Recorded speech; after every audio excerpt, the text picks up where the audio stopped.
Hello and welcome everyone to session 2, collaborative responses to cyber attacks. Hope you had a chance to have a coffee break. I'd like to welcome our next session. The chair is Jackie Fox from Accenture and also vice chair of Cyber Ireland. And this session is going to discuss, I suppose, the increasing number of cyber attacks that we've seen in recent times, and the HSE Ransomware attack this year. And I suppose the result of this is how can government and industry work closer together to address these challenges and look to improve Ireland's cybersecurity preparedness. She's joined by a really stellar lineup of cybersecurity leaders from both industry and government. So I'll pass it over to you, Jackie, to introduce the panel. Thank you very much, Owen. And I think this is a very appropriate topic for our forum today. And it was interesting listening to people earlier. Bart was speaking around the idea of mutual assistance, and that we do that for things like weather events, and that we should be looking more strongly potentially to do that for cyber events. Although I have to say, in relation to the recent HSE attack, anybody who was tapped on the shoulder in Ireland to help, be they law enforcement, government officials from other departments, or people from the private cyber security community, were not found wanting, from my experience, when they were asked to help. And it was a great example, actually, of how everybody in Ireland collaborated together to get stuck in and do anything that they could do to help. Today we've invited people to speak about this from different perspectives. So we have Detective Chief Superintendent Paul Cleary from the Garda National Cybercrime Bureau. We have Nicola O'Connor, who is the Chief Information Security and Risk Officer from AIB. We have Stephen Wilson, who's the CEO of the Cyber Defence Alliance based in the UK.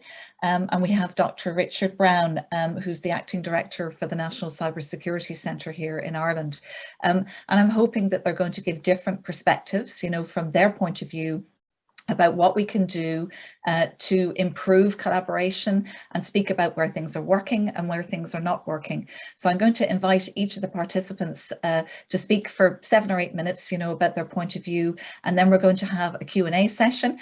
So I'd also invite the audience to put any questions they have into the Q&A box. I will moderate those as we go through, and hopefully we're going to have an interesting session. So first of all, I'd like to invite Paul Cleary to speak to us for a few minutes and give us his perspective, and perhaps you could just give a brief introduction for yourself as well, Paul. Thank you. Thanks, Jackie, and thanks to Cyber Ireland for inviting me here today. Delighted to be here. The Garda National Cybercrime are proud members of Cyber Ireland, and I have my much coveted coffee mug here to prove it. So, as Jackie says, my name is Paul Cleary, and I am the head of the Garda National Cybercrime Bureau. And on the topic of collaborative responses to cybercrime, I'd firstly like to speak about the uniqueness of law enforcement in the collaborative process and the challenges we face within the collaborations in achieving our objectives as a national police service. So I suppose I'll start by saying, when it comes to collaboration, in my 28 years policing experience, I have not seen any other area of law enforcement which relies so much on effective collaboration between all stakeholders as I have in the area of cybercrime. And there's no doubt in my mind that now more than ever, law enforcement agencies around the world depend more on the external expertise in the tech sector and cybersecurity professionals to assist them with their cybercrime and cybersecurity investigations.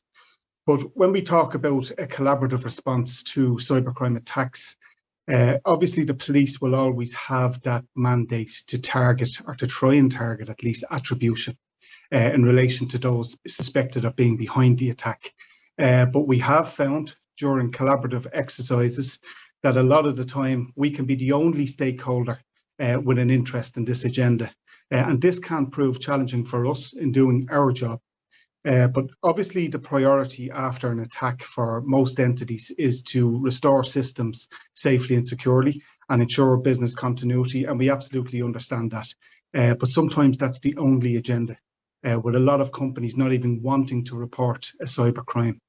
We're very aware of the commercial sensitivities around businesses, and we acknowledge that fear that if clients or the public feel that their personal data may not be secure with a particular company, that they will not use that company. We understand those concerns, but it's in all of our interests to impede the spread of cybercrime. And the role of the Gardaí in any collaborative response is to do everything possible to try and identify those responsible for these devastating cybercrime attacks, and to try and ensure that future offending is curtailed. For any collaboration involving law enforcement to be truly collaborative, it has to be recognised that prompt reporting and prompt access to any potential evidential data is essential. And by cooperating closely from the start, we can ensure that throughout the process, the operations of the Garda National Cybercrime Bureau do not have any significant impact on the re-establishing of vital services and business continuity. We see the role of any response team as a separate role to that of An Garda Síochána at the scene of such a cyber attack, but still under the same collaborative umbrella. They will be responsible for restoring services as part of this role. They will analyse data which may indicate the nature and level of the attack and allow them to get on with their job of restoring services, whereas GNCCB will be concerned with the retrieval of evidence in a forensically secure manner. And we can do this by liaising with the incident response team from the start to ensure all avenues of potential evidence retrieval are fully explored. During the course of that network analysis by the incident response team, we would generally look for the results of the initial scans conducted to enable us to fully forensically examine all of the core infrastructure for potential evidence. I suppose An Garda Síochána as a police force have the ability to leverage our global network of law enforcement colleagues, and this enhances our ability to retrieve intelligence relating to the various identified attack vectors and indicators of compromise from other jurisdictions. These types of inquiries can prove vital to cybercrime investigations and can only be carried out on a police-to-police basis. Here at GNCCB, we can access useful resources like the European Malware Analysis System, EMAS, which allows for a rapid analysis of malware with a short turnaround of results, which can then be shared within the collaborative process. And any identified IOCs are also stored by EMAS via Europol, which allows the identification of other linked investigations and the building of intelligence on the perpetrators, which, as I said, is an important objective for us. So moving on from that then, an important part of this session is to discuss how government and industry collaborate together to improve Ireland's cybersecurity preparedness. And I think today's conference is a perfect example of how we are proactive in this area. Cyber Ireland has members from right across the spectrum in government, industry and academia, and is a network that should be leveraged by us all. We need to ensure that we are consistently sharing the latest data on threats, trends and risks, and that we assign dedicated staff within our teams who can be nominated points of contact to provide assistance within our ecosystem. And I think that's a contact list that should be shared, if I'm honest. We also need to ensure that we have defined policies in place for staff and managers to clearly cover cybersecurity, collaboration and what to do in the event of an attack. For us in GNCCB, crime prevention is a huge part of what we do, and we're constantly engaging in education and awareness initiatives to make the public aware of the risks that are out there. The Garda organisation is 100 years old next year, and we've spent that first century keeping people safe from what I would call traditional crimes, and I can already see that we're going to spend the next 100 years trying to keep people safe from the ever-growing area of cyber-enabled and cyber-dependent crimes. Initiatives like this month's European Cybersecurity Month are a great way for us to raise awareness of the importance of being prepared and protected against a cyber attack. And we aim our messages at businesses of all sizes as well as individuals. We also collaborate in this initiative with the Department of Justice and the NCSC. But in addition to that, for example, I will also speak around the country this month at joint policing committees, chambers of commerce, and our Garda crime prevention officers and community engagement officers are organising local cybersecurity awareness initiatives in every division around the country during the month of October. And it'll also be part of our ongoing community schools programme going forward. So as you can see, the Gardaí very much want to be part of any collaboration that involves keeping people safe online, from individuals right up to national critical infrastructure and supply lines. And I suppose I'd like to finish by reassuring all of the attendees that the Garda National Cybercrime Bureau is here to help, and that we can be contacted anytime directly on gnccb@garda.ie. Thanks, Jackie. Thank you very much, Paul. And now I'd like to invite Stephen Wilson to give us some of his perspective. Stephen has an interesting background because he's worked both in law enforcement and in the private sector. So Stephen, please introduce yourself, tell people a bit about the CDA and give us your perspective. Thanks very much, Jackie, and really good to follow Paul as well. A bit about my background. I'm the CEO at the Cyber Defence Alliance, a small not-for-profit based in the UK, representing 12 UK and Irish banks. The whole point about trying to share and work together. Prior to that, for the previous 4 years, I was the head of the European Cybercrime Centre, EC3 at Europol in The Hague, who Paul just referred to, working across the 28 European member states, but with an additional 16 countries working with us to tackle crime, and obviously in EC3, that was cybercrime. And the whole point was jointly pooling resources. And prior to that, you'll gather with the accent, I was a police officer in Scotland for 30 years, dealing with cyber matters, undercover matters, money laundering, and worked very, very closely with the guards during that period of time. But just to look at what we're speaking about today, I'll present quite a grim view of the world, first of all. We're seeing organised crime groups, we're seeing nation states, hacktivists, script kiddies, all working together, sometimes independently, sometimes together, to attack all of our organisations. They're using similar tactics again and again. They're recycling old attack vectors to try and compromise our systems. They're breaching networks to try and get the maximum gain to infiltrate multiple different companies. And ultimately, we're seeing this ransomware. We touched already on HSE. We see DDoS. We see widespread attacks across all of our system. Ultimately, the issue we have is that combined, all of these groups, and they are working together, their gang is bigger than our gang in the individual organisations. And that's the challenge we've got to overcome. Part of this challenge, we see disjointed responses. We see silo working even within organisations, not across sectors. And we see data sharing challenges. The key point for me is, how do we overcome that? The solution for me firmly is collaboration. That's why I was so keen to speak on what we see today.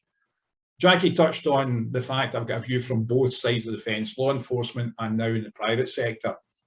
If I can go back to my time in Europol and what worked there, as I said, 44 countries all stationed together, more than 100 staff working in cybercrime, 1,000 plus staff across the wider part of Europol, and also a subset of that group on the Joint Cybercrime Action Task Force, JCAT. You had 16 specialist countries, all with their top-end experts working as part of a collaborative group to tackle the top-end cybercrimes. When I was there, I saw multiple complex investigations across dozens of countries, different legal jurisdictions, different time zones, different prosecution methods, but they found a way to collaborate, to come together to actually tackle these major threats. And again, what we saw, the huge benefit in there was each country had a small part of the jigsaw puzzle. Individually, it didn't mean anything, but when you put it together, you started to see the global scale and the ability to actually piece that jigsaw puzzle together. If you look at some of the major operations I saw there, Operation Avalanche, I was very quickly, my first year, this involved 30 countries in investigation, searches on the day of action with 8 different countries across 5 time zones.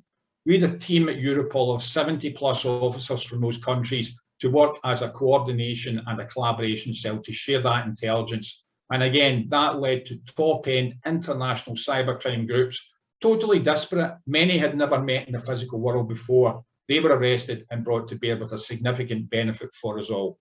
Hugely important to bring that together. And again, that's what we've got to look at. But what were the key aspects we saw in there?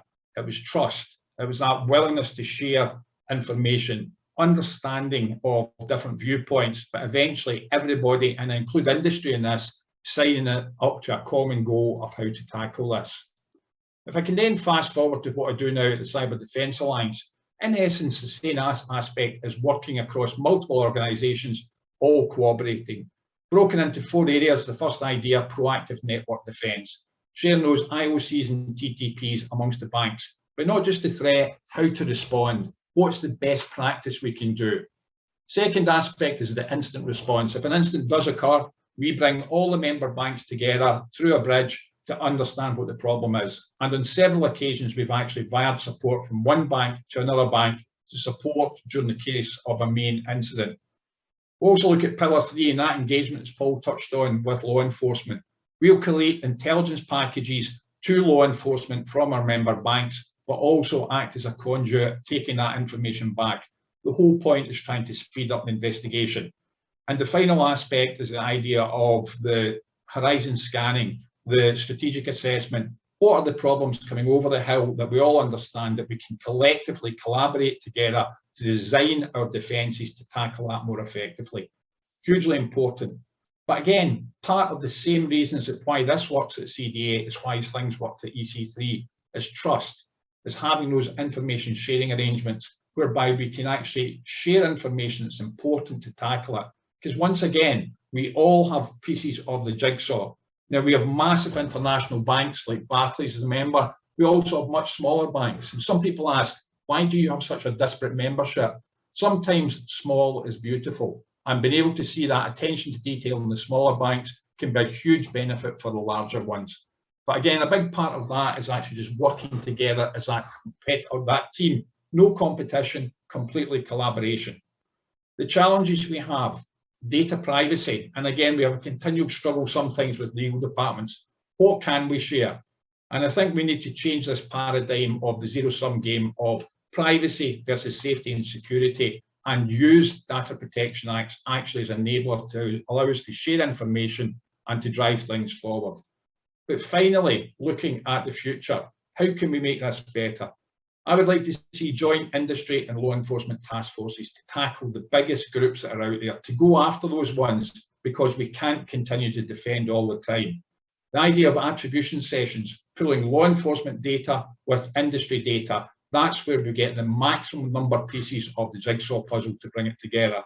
And ultimately, that using the Data Protection Act as an enabler for me is hugely important, rather than it's something that stops us doing the business. Jackie, can I pass back to you? Thank you. Thank you very much, Stephen, for sharing all those perspectives. And it's very interesting, actually, that Bart also raised in one of the opening sessions around, data protection potentially being an inhibitor, and about looking to see what we could do to have some kind of an exception or something that would allow us to share data in this situation where we need to, without infringing, on other regulations at the same time, because I do appreciate that it is a difficulty and a challenge for people. Also, I'd like to say one thing I noted strongly here in Ireland when we were having the HSE crisis was how the banking community came together to actually help, even though they're not related. Like, one of the banks gave a building, another bank gave somebody who went up for weeks on end into a data center working in the HSE. In fact, for all I know, might still be there. It was fantastic to see the banking community, because of the heightened level of actually cybersecurity awareness, because they're heavily regulated, of the impact that actually had on their ability to be able to help when it came to, a nationwide crisis that we were in. And at this point, I'd like to introduce Nicola O'Connor to give the perspective of financial services. And Nicola, it'd be great if you could do a bit of a bio and a kind of intro of yourself, and then give us your perspective. Thank you. Thanks, Jackie, and apologies, guys. I'm having a bit of a problem with my camera today. But look, no, I suppose my name is Nicola O'Connor. I've been working for the last number of years in the bank in AIB as actually the CISO and IT risk officer. Prior to that, I would have worked in quite a few risk roles across the bank. And then prior to that, I spent 12 years in Intel in terms of industry exposure, etc., and that kind of thing. So this is a really interesting part of the role that I'm involved in terms of collaboration. And within the bank, we've been really proactive in terms of actually trying to maintain those relationships across not just our banking colleagues, what they're experiencing, what they're learning, what they're being subjected to, etc., and that kind of thing, but also working cross industry. So when the HSE actually had the issue, we had previously engaged with a number of different parties once COVID had started, and actually had worked up a relationship across a number of different parties where we said that if in the event any of the national industries were affected that were responding to COVID, how would we as a collective in the cyber community respond to that? So it was very well understood that actually we would like to get involved, etc., and that kind of thing. And therefore, when it came to the event itself, it was really interesting to be able to get involved. I suppose in terms of sharing and collaboration, why is it so important for us? So what I'd say to you from a financial services industry point of view, we are playing whack-a-mole here consistently when it comes to cyber events. From a cyber attack point of view, banks are a very focused area, not just from a regulator point of view, but obviously from the bad guys themselves as well. It's a very easy area for them to start extracting money and value out of. It's a very rich area in terms of data that they can extract. And actually, as people working in the banking industry, we hold a huge privilege in terms of the data that we hold for our customers. So therefore, it's been a very obvious investment point for financial services industry, but a very real investment point that they've been putting in for the last 10, 12 years. And they recognized very early on that collaboration was a key associated with this, and that it's a non-profit space, and it is a space that organizations should be talking to each other on a very regular basis and learning from each other. So we do that very frequently. We do it through the CDA, and obviously have a very strong relationship with Stevie in terms of the CDA itself, and actually engage with all the banks associated through there. We also work through our own industry bodies here in terms of BFI and BPFI. We also engage across all of the cloud providers, the telcos, etc., and that kind of thing. So quite a wide, varied kind of reach in terms of suppliers. I'd say, so why do we do that? We do it because we want to be able to learn from others. We also do it because we feel it's a fight between good and evil, and we feel that we want to actually contribute to that fight and actually start demonstrating any of the information or intelligence that we have and where that could assist everybody else, etc., and that kind of thing. We also do it because it's the right thing to do from our customers' point of view, and I suppose that's a really strong point for us. This is a very passionate area within financial services. People are, they enter into this type of role because they're passionate about trying to prevent what is very unfortunate things that happen to customers on the back of either fraud or cyber attacks themselves. So it's a real driver from that perspective. I found most financial services companies very willing to share in this space. But what I have found is that it takes time to develop collaborative relationships. So it doesn't start with just an initial phone call, and a quick conversation and will you help me with this kind of thing. You have to build up trust, and that trust takes time, and that trust has to be managed, and you have to do it under the protocols that you put in place. So that all takes time and takes relationships, and actually it's a huge investment for an organization to get into those trust type relationships, but they're really beneficial, because while there's huge technical investment in cybersecurity, I don't think you'll ever be able to get around the fact that intelligence has to be translated into what's actionable and suitable for you as an organization. And that requires the trust relationships in terms of the understanding of who you are and what you do, but equally as well, to be able to trust the data where it's coming from and actually to make it relevant to yourself. I might hand it back to you, Jackie, thanks. Thank you very much, Nicola. And it's interesting that two of you so far have spoken about trust and the impact of trust. And I think trust is something that it takes a long time to build, and it's very, very easy to break. And it's one of those really unfortunate things, actually, when you're sharing information about, how far that information goes when you've shared it. When you share with one individual, is that where it stops, or how that can be controlled? And I think that's one of the perennial challenges we have with threat intelligence and cybersecurity, that we really need to be able to trust before we allow information to go anywhere. Next, I would like to invite Richard Brown to give us a perspective from the National Cybersecurity Centre, and particularly in relation to the diplomatic element and the policy making element of cybersecurity and collaboration within that. So Richard, please introduce yourself and tell us a bit about yourself and your perspective. Good morning, Jackie, and thanks, and good morning, everybody. I suppose to begin with, to introduce myself really briefly, I've been involved in the NCSC and in the cyber policy making world since 2014. So I was centrally involved in writing both national cybersecurity strategies and in the development of the NCSC over that period. I'm back in the NCSC on a temporary basis from a posting in the Department of the Taoiseach, where I'm sitting right now. I suppose to begin with, to give people an idea of what the NCSC is and does, and it's not always simple to understand, our NCSC is essentially an analogue, excuse the expression, of NCSCs all over Europe, in fact, all over the world. And they all do essentially the same thing. They're all an accommodation, or kind of a manifestation of the fact that states have come to understand that cyber is different. That cyber is one of those uniquely confounding policy areas that it's in everything and everything is in it. So to do it properly, to organize and focus a response capability, you need to have a single entity to do it. Our roles, I'll list them in a second, are essentially the same as those in most member states. There's some changes around the fringes. So the roles are threefold, and it's always the easiest way of describing it is this. The first thing we do is incident response. So we're the lead national cybersecurity incident response agency.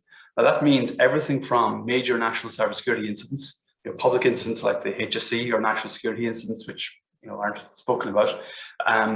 We're the response authority. We deal with about 3,000 plus or minus incidents every year, ranging from the very serious to the relatively benign.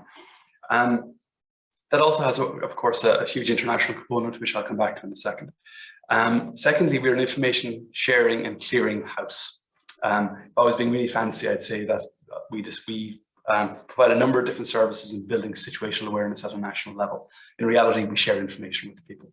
Now that means that it happens in a range of different ways, at a range of different levels, and at a range of different security classifications. But in simple terms, we publish and share an awful lot of information we receive ourselves bilaterally or from open source intelligence. We publish our own analysis, we publish threat intelligence and vulnerability assessments. But we also have 200 constituents who receive TLP, amber and red, in other words, higher security level information from us on a very regular basis. So our website has the TLP white, the public stuff, but there's a series of layers beyond that, which national security sensitive functions will get. And of course, then above that, again, there are higher level threats, again, which are spoken bilaterally to individual companies or entities, or to our colleagues in the Gardaí and the Defence Forces. The last thing we do, and it's the one that's grown the most perhaps in the recent past, is resilience building.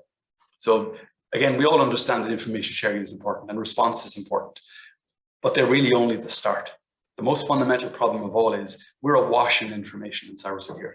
Companies, entities are bombarded with endless vendors, endless contractors seeking to sell services. The world is literally awash in cybersecurity information, but not everybody's using it.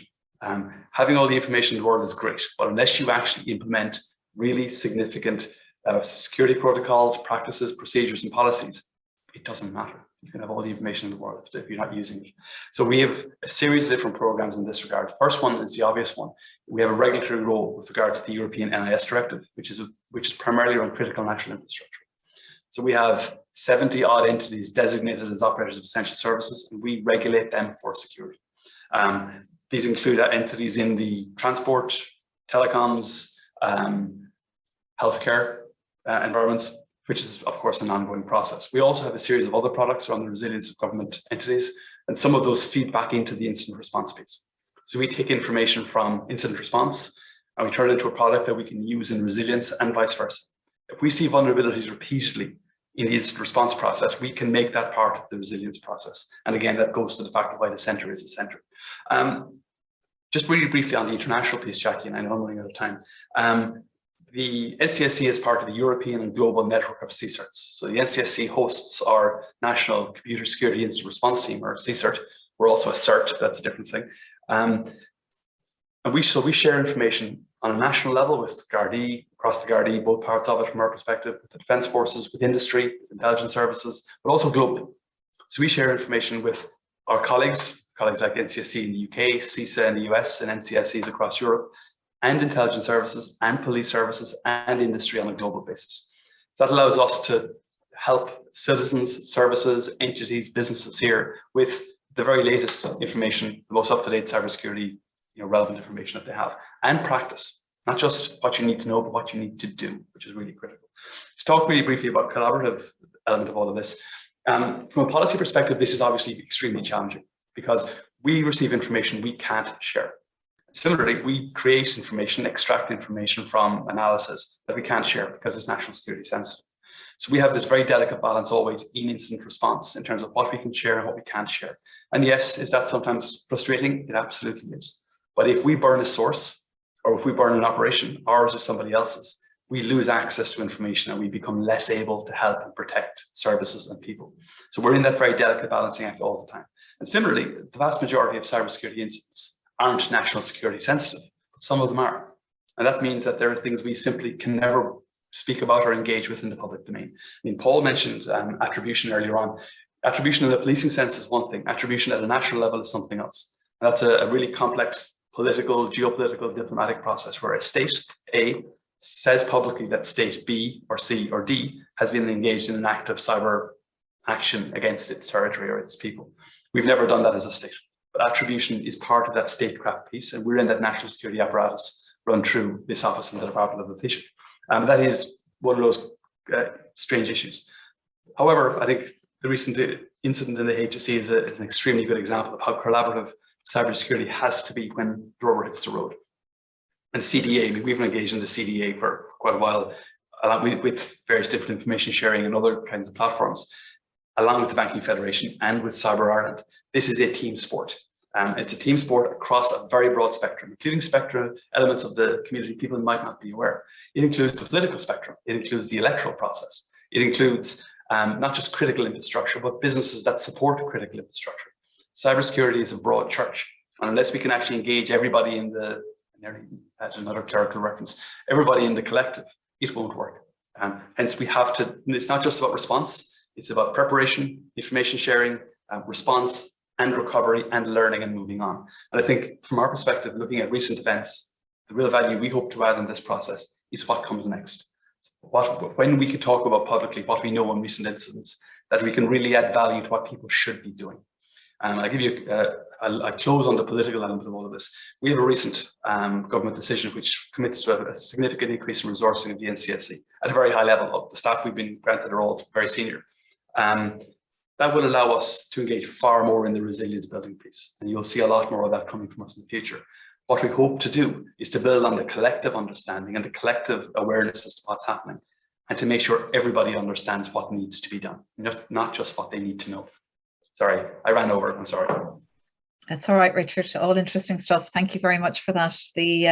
And I think one of the things you touched on the end there to me is so important about legislation and regulation, I think, is getting a lot more far-reaching than an organisation as an island in themselves.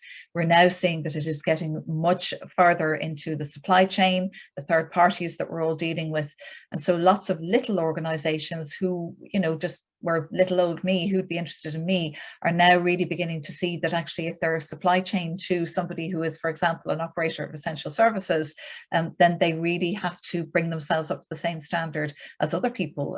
So I think that's going to be something that's going to be quite hard, for smaller organisations, kind of, small and medium enterprises in Ireland to raise themselves up to that standard that's going to be required. And I think it's something that as a community, it is a real area that we can collaborate with and kind of make sure that the materials are available for people who are trying to do that. So thank you very much, Richard. I'm now going to open up to Q&A. So anybody who has any questions, please feel free to put them in on the Q&A tool. I know a couple have gone in already and we've answered them. I'm happy to do some of those verbally going through. And I also have some other questions here that have come in. One of the things that I wanted to address to you, Stephen, is what do you think is really working well with cyber collaboration at the moment? What do you see as saying that's a success? We've nailed that one. We're getting that right. Yeah, I think just building a couple of points raised by Richard and Nicola, it's that massive data. What we see now is across the members, and indeed wider than the CDA, is everybody looking out for everybody else, identifying that almost the needle in the haystack sometimes that may be significant. An example I would give: on Friday night at 5 o'clock, one of our member banks became aware of a potential vulnerability with a third-party supplier. That was notified to us. We stood up an instant call. By 7 p.m, we had all of the member banks, plus advising some additional banks as well in the background of this potential vulnerability. We shared our collective thoughts on that threat. we shared the collective response. And again, Nicola quite often sits in board meetings with us where the CISOs, the CSOs will actually discuss the individual interpretation of threat. What does it mean? And then how do we collectively respond? What's the best practice? That to me, I think, from what I see in industry is the best examples. Take it back to law enforcement, the idea of that collaboration between industry and law enforcement, and really pertinent on the ransomware side, the work at Europol on No More Ransom, a collective website for everybody to go to see if there are keys recovered anywhere in the world by industry, law enforcement for decrypting resources. That to me is what we can do when we work together and collaborate. Back to you, Jackie. Thanks, Stephen. I know you and I both worked together in the World Economic Forum as well on that ransomware initiative that's been going through. And later on today, we're going to have Michael Daniel on from the US, who's going to talk to us about the report they produced earlier this year on the back of a White House initiative, which I think I find very interesting. So hopefully people will be able to hang around and hear what Michael Daniel has to say later on. Nicola, I want to address this one to you. What are some of the barriers that you've experienced to successful collaboration? And, you know, do you have any thoughts about what we might be able to do about them? Or are there some problems that just can't be solved at the moment? So I think one of the barriers is around willingness, and it's around when industries get involved in sharing communities, is being willing to be a little bit vulnerable in terms of discussing some of the items that you wanted to get to better information on, etc., that kind of thing. Like, nobody's perfect in this space. There's great expectations for us to be perfect in this space. So sometimes there's a little bit of vulnerability that needs to be exposed in terms of, I'm concerned about this, what do you think, etc., that kind of thing. And look, that comes from maturity, because I think it takes time to actually recognize actually that this is a non-compete space, but it's also a space that you could be investing hundreds of millions and still have issues at the end of the day. So actually trying to work through some of that is probably worth exploring. I think the other thing, and Stevie alluded to this earlier, is the whole idea of data protection. So what can we share, what can't we share, what's within PI, what's outside of PI, etc., that kind of thing, and being clear on that. Because Europe and the UK are very different in terms of response here as well. So I think a little bit more clarity on that over the next number of years would be really, really useful. I'm not an advocate for sharing PI information, just to be shared and to be formal in that space, but at the same time, sometimes it is useful in terms of actually trying to work through some of these investigations, etc., and to be able to determine what we can classify as being shareable data would be really, really useful in the future.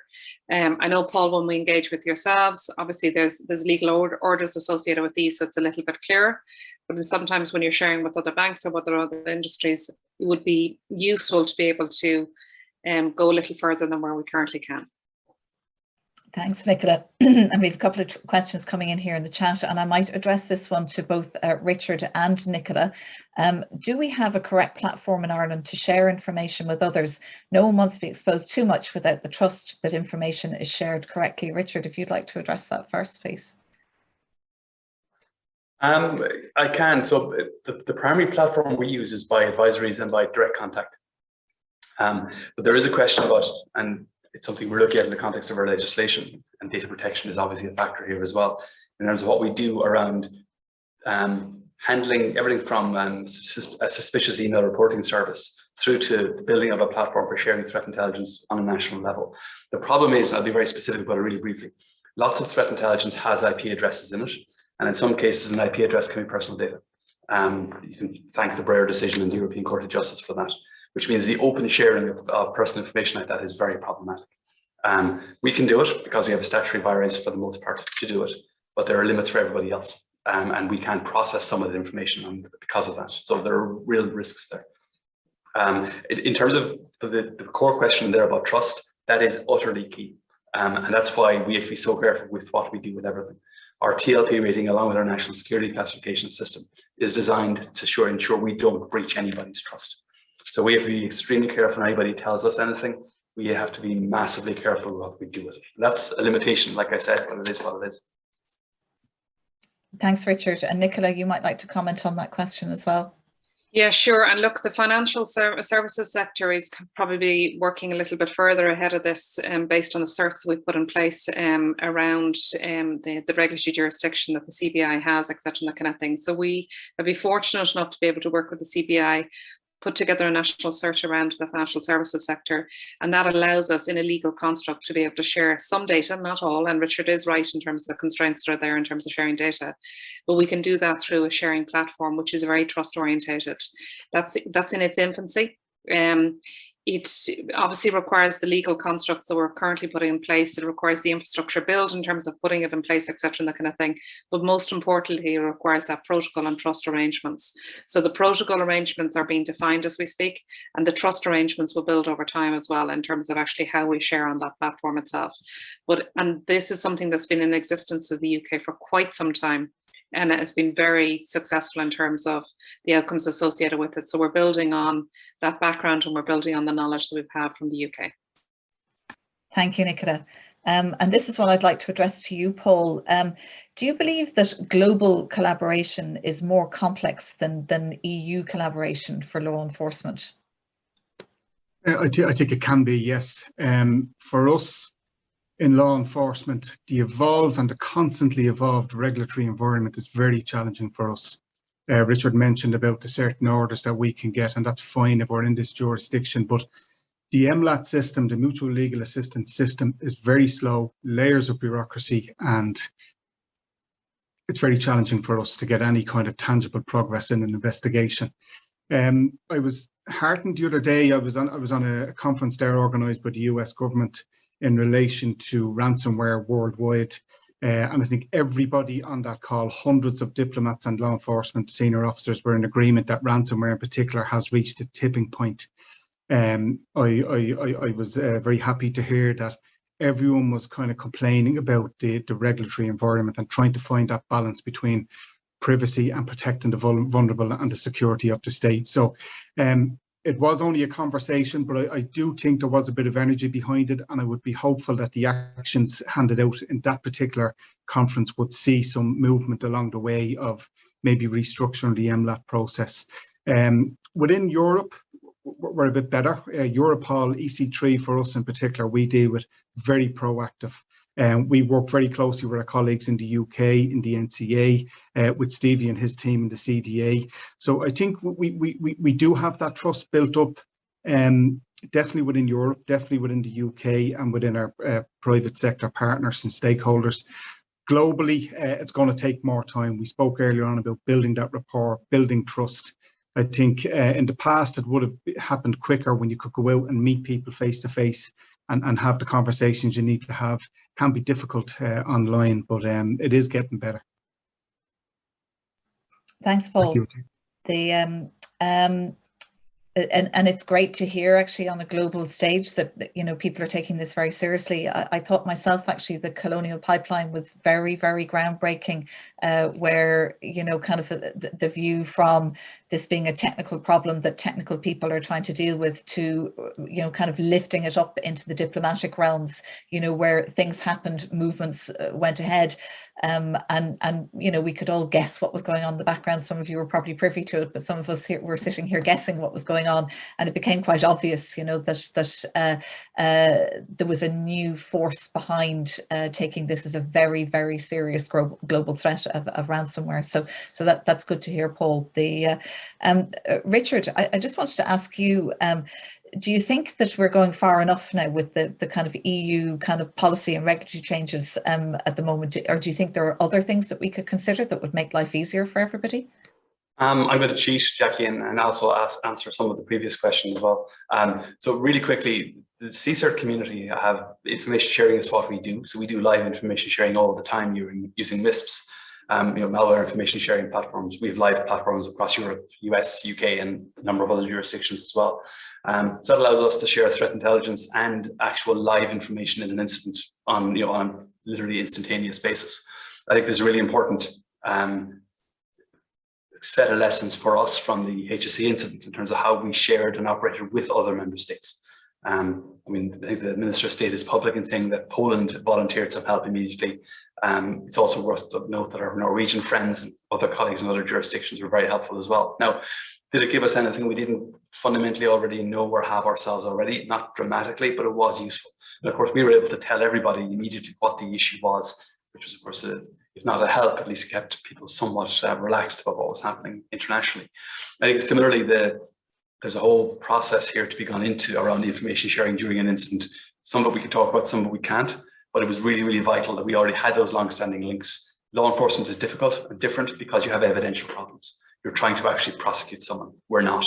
So our life is a lot easier than Paul's in this kind of regard, which is unfortunately the case. On the European policy question, I think people will be generally aware of the NIS directive, which is a start.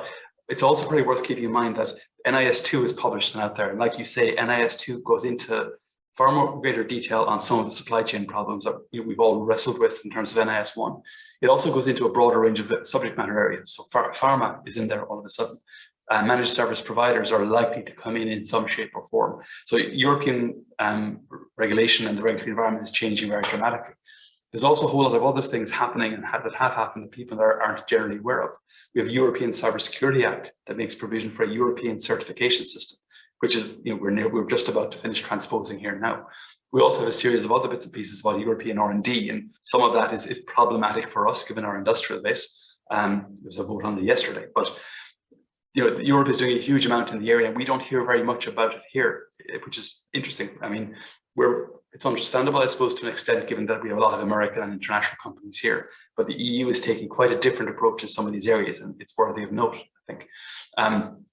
There are challenges for us in this because the focus in Europe at a political level is more on this concept of European digital strategic autonomy, which is pushing in a much more, I don't want to use the word autarky, but you're in that kind of autarkic kind of space, which is different to our worldview, but so it goes. There are other things that need to happen, and our priority in cyber has always been about operational response. In other words, what can we actually do that works? Let's not worry about reconfiguring the European industrial space for cybersecurity. That will happen by itself. Our focus should be on, to our view, on what can we do to assist companies and entities to protect themselves, and what we can do to make sure that states can protect each other. Cyber is a collective, given its very nature. It's a global network. You have to operate in that way. So Europe is doing a huge amount. There's a lot more happening. There are questions as to just how far we can realistically go. But this is a process. I mean, there's a vast amount of work happening in cyber at the European level, and it's a gap in the national conversation here, I'm afraid. Okay, thanks, Richard. And I suppose, I also will be looking at the amount of cyber legislation that's coming through, because it means a lot in my day-to-day work when I'm dealing with different organisations. And I think actually with the amount that's coming through, it's going to be very challenging for a lot of organisations to actually keep up to date with it. And, how we support those organisations nationally to help them get there, and what kind of license we give them along the way, kind of a forgiveness while they're trying to get up to speed is very important. Not that we're saying people don't need to go there, but I think, as a community and a government in Ireland, we do need to, think about how people can actually consume this amount of legislation that's coming at them as well. So thanks for that, Richard. Stephen, there's something I wanted to ask you about. There's a lot of talk, and we're talking a lot here about collaborative threat intelligence sharing. Do you believe that there's a place for collaborative incident response as well, in the same way that we do for weather events and those kind of mutual assistance? Do you think it would work? Yeah, absolutely. And again, I touched on as recently as Friday, where we had an incident that was identified. We brought all the members together. We probably had about 40 staff from 12 organisations, all dealing at the front end with incident response. And that was, before it turned into a massive incident, that was to understand the individual posture towards that. That to me is a critical part of what we do. I can think one of the main incidents, since I've been at the CDA, was a significant DDoS attack on one member bank. Incident call in relation to that. The following weekend, the same attack was mounted on another bank. Same attack vectors. From the learnings from Bank 1, they were able to put staff into Bank 2 to say, do this, do that, learn from each other's experience. That, for me, is that collaborative incident response, and it's absolutely fundamental. And also with that, extending that into law enforcement, again, back to this concept of don't continually defend. if there is an opportunity to attribute, to go after those key individuals, do that, and it stops the problem at source. Back to you, Jackie. Thanks very much, Stevie. And I think it's an interesting concept. It's something that we're beginning to see more and more of, actually, that kind of collaborative incident response that, and I've been involved in it a couple of times myself. But I do have a concern that if we ever had something very systemic going on, that relying on that is something that maybe people shouldn't do, because what happens if everybody gets hit at the same time, and part of your plan is to reach out and get other people to help you with, I'm not sure there's an answer to that question, but I do think it's a question that people need to bear in their mind, Richard, I saw you putting your hand up. Did you want to say something? Yeah, I think you touched on a really important point there, Jackie, about collaborative incident response. First of all, incident response means different things to different people in this context. For us in the NCSC, incident response at a national level is often not that hands-on rebuilding systems. For us, the incident is the initial issue and making sure the rest of the world knows about it and knows what to do about it. In and of itself, that's a huge challenge, because when you have a major incident like HSE is a case in point, you have to draw everybody in, and that's not often how we're configured to work, which is a challenge in and of itself. But secondly, and this is a really important question, if you're relying on other assets, if you're relying on somebody else's team to fix the problem, that's not a solution for anything. The military analogy here is you always go to war with the forces you have, not the forces you'd like to have. You can't, if you don't have the capability to deal with it yourself, then you need to have a contractual relationship or a contractual engagement, because you could find yourself in a world of trouble if there's a systematic problem. And that's a really important learning point for everybody. I think it's all very well and good to have friends and to have contacts and to have a phone number to call. It's very important. But you need to have an IR capability of your own and a plan. Putting your hand in the air and calling on the posse is great in theory, but in practice it can go very badly wrong. And we've seen that happen. Thanks, Richard. And this is one for you, Paul, actually, just kind of leading on from that theme. Do you think that collaboration can be a dangerous thing? And do we need to vet collaborators to form a web? Like there's an inherent trust that we have among kind of people in Ireland and, how we come together. But is that good enough? Do you think we need to go further? I do. I think from a law enforcement point of view, we would always do our due diligence on anyone that we're about to do business with. I think trust has to be built up. You build up your rapport, you deliver on promises made, and it all depends on who's introducing the person into your ecosystem as well. So anyone that we would work closely with, like Richard, we can't just go and share information with everybody because we're conducting a criminal investigation. There may be a potential court case down the line. Also, there may be restrictions around what we can share if we get, for example, intelligence in from law enforcement abroad. But as regards vetting potential collaborators, I would say, yeah, if we're serious about it, we need to have that conversation. At the moment, our circle is very small, even though we are available to everyone for assistance and help. But to share the level of threat and risk, intelligence and information that you're speaking about, we would have to be very sure of who we're dealing with. All right, thanks, Paul. And this is a more general question, actually, that's come in. So I'm happy for anybody to kind of jump in, or maybe all of you might have a comment on it. What is the perception of Ireland's cybersecurity preparedness at a European level?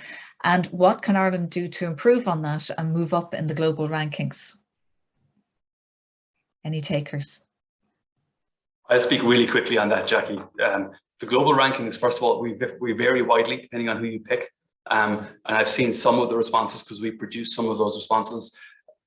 The metrics they use are very difficult to understand because we can put down the same thing across a number of different categories as to other member states, and we come up with very different rankings. In some cases, we're way ahead of them, and in some cases, they're way ahead of us, and it doesn't seem to make any rational sense. So I put a note of caution about rankings. Our perception in Europe is binary. The first, we're regarded as being extremely Anglo-centric in our focus. Atlanticist, if you like. So there's a degree of, I don't want to use the word suspicion, but there's at very least a degree of understanding that we're in that world and that our approaches will be different. There's also a question of the fact that we have a lot of European data held here by American companies, which is a whole raft of very complex data protection, legal, safe harbor, national security type considerations as well. All right, thanks, Richard. Anybody else want to comment on that one? That's maybe the only external here I can possibly come in, Jackie, with my European head on when I was back across there. I think punching above your weight is how I would see the perspective on a European level. You know, smaller country, but with a lot of good technical resources. I would highlight particularly likes of UCD and some of the work underway there. That's leading across Europe. In fact, potentially worldwide with that collaboration side of things. And I think with the massive international investment in Ireland, it's a fantastic opportunity. And Paul and I have spoken about this, about how do Ireland harness the collective benefits from all those massive international organisations. So I think doing very well, could still do better, but certainly in the top quartile. We'll have you back then, Stephen. Here's a question I wanted to ask Nicola. Actually, you know, you're very involved in, like, you know, with Stevie and others here kind of on the panel, in a sector-specific collaboration. I think it's getting quite well established, but do you see a value for actually having cross-sectoral collaboration, and how do you think we might get a model for that to work? Absolutely. So we see the cross-sectoral thing is really informative, where there's a little bit of connection between people. So I'll give an example. Between the telcos and the banks, there's an obvious connection there in terms of smishing and fraud and different things like that. And we find that really useful. So it's actually trying to find that common denominator point that you can bring out the collaboration in. Collaboration to me always works as long as people are in that trust relationship and they're doing it for the right reasons, etc., and that kind of thing. But I think you also can learn from others. So we're finding a lot that we're learning from some of the global players that you just spoke about that are here in Ireland. And actually Ireland is a very rich source of information in trying to actually understand some of that global environment, etc., and that kind of thing. So there's always learning associated with it. And collaboration has different forms. I mean, sometimes collaboration is only about thought leadership. It's not necessarily about actually sharing intelligence, but it can mature into sharing intelligence. And I think that we probably need to understand there's different ways to collaborate. And actually sometimes you just need to get out of your own little box and actually have a bit of thinking, a wider thinking and perspective adds to the problems you're trying to address. All right, thanks, Nicola. One of the questions that came in here specifically for you, Paul, actually, and I think this is relevant, you know, with the kind of expansion that's also been announced for the Garda National Cybercrime Bureau, is someone is asking, do you have to be a member of An Garda Síochána to join the National Cybercrime Bureau? And if so, are there any plans to remove this requirement? Yes, there are plans. We're currently in the middle of an expansion phase, and whilst the new people in the Bureau have been drawn from within the organisation, we hope to have a competition advertised before Christmas for 25 external civilian team members to come in and work with us here in the Garda National Cybercrime Bureau. We want to reach out and draw from the experience of the tech industry. It's going to be difficult, but there are a lot of people out there that have strong public service values and want to get their job satisfaction from keeping people safe and protecting vulnerable people. So the answer is yes, I'm looking forward to getting those 25 in, hopefully by Q1 next year. All right, thanks, Paul. That sounds like a positive development. So we're kind of coming to the end of this panel now, and I have a quick fire question I wanted to ask everybody on the way out, and I can see everyone going, oh no, what's she going to ask us now? So I'd like just, you know, kind of a quick answer from all of you on this. Do you think we're more likely to destroy our planet with global warming or a Cybergeddon event at the moment? Well, actually, to be honest with you, in the bank, we see the two as very comparable, and actually our ESG agenda is actually incorporates both. So we're hedging both bets. It's probably the best way of putting it. So if we don't do it one way, we'll do it another way, Nicola. Yeah, exactly. All right, Paul, do you want to give us your perspective on that? Only a personal perspective. I think it'll be climate-based. I think the cyber world, we're slowly getting to grips with the issues and the challenges we have. We're a lot slower in the other area, but that's just a personal view. All right, thanks, Paul. Stevie? I think the cyber event is likely to happen more quickly than the global event, but I hope through collaboration we can head off the cybercrime and then leave the politicians to sort out what's happening with the actual weather patterns, etc. Brilliant, thank you. And Richard? Oh, I don't think that climate change is just an issue for politicians, Stephen. As an employee of the Department of Climate Change, I point out it's a matter for everybody. I think Cybergeddon is a myth, to be honest. It's the idea of a global cyber crisis is its origins in Die Hard 4 rather than anything actually material. As Paul has said, he's dead right. We're getting ahead of a lot of these issues. There are still systematic questions about DNS and how that might cascade into a major issue, but society is much less reliant on connected devices than we might initially think. And they're so widely connected and distributed that I think we can get away with that. Climate change is a much more serious matter. All right, thanks very much. Very different perspectives from the panel there, which is interesting in itself. Thank you all very much for your contributions today. It was very interesting to hear everybody's opinions, and I'd like to hand back to Owen now to close out the session. Thank you. That's great. Thanks very much, Jackie, and thank you to the speakers for giving up their time and joining us today. Some very interesting contributions. And it shows again that the collaboration is already happening between industry and government across multiple different sectors of our economy as well. Next session we're going to have, which I'm very much looking forward to, it's a move away from the panel discussions because we've got a live ethical hacking demo for you. Owen Pendlebury has put together a top team of ethical hackers from across the country who are going to be doing this live demo at 12:30. So you have a bit of a break, about 15 minutes if you want to grab a coffee. And hopefully you can join us then for the lunch break and the ethical hacking demo.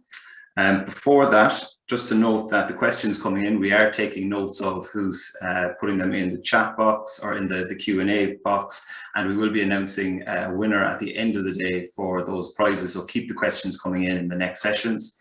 And I also want to remind you as well about the virtual Capture the Flag competition that we have for one organisation to win. If you'd like to enter that, we'll pop that into the chat there for your organisation as well. So thanks very much to our panel. You're free to go now. Thanks, guys. Thanks.